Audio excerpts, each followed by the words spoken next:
Zee 24 तासच्या operation सैतानची मुख्यमंत्री देवेंद्र फडणवीसांनी दखल घेतली आहे। त्यांनी पालघरमधील मुलींच्या विक्री प्रकरणाची चौकशी केली जाईल असं आश्वासन दिलेलं आहे।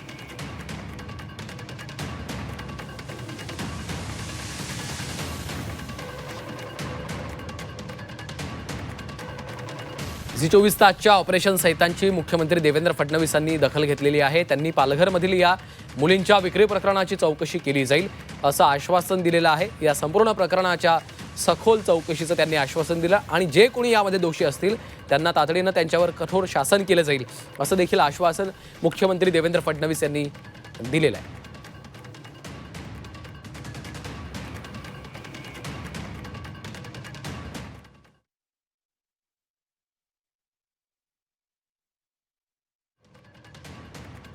काही आदिवासी मुली आहेत त्यांच्या लग्नासाठी त्यांना त्यांच्या पालकांना आम्ही देण्यात येतो याची चौकशीचे आदेश मी दिलेले आहेत आणि लवकरच याची चौकशी केली जाईल। काही आदिवासी मुली आहेत त्यांच्या लग्नासाठी त्यांना त्यांच्या पालकांना आम्ही देण्यात येतो याची चौकशीचे आदेश मी दिलेले आहेत आणि लवकरच याची चौकशी केली जाईल।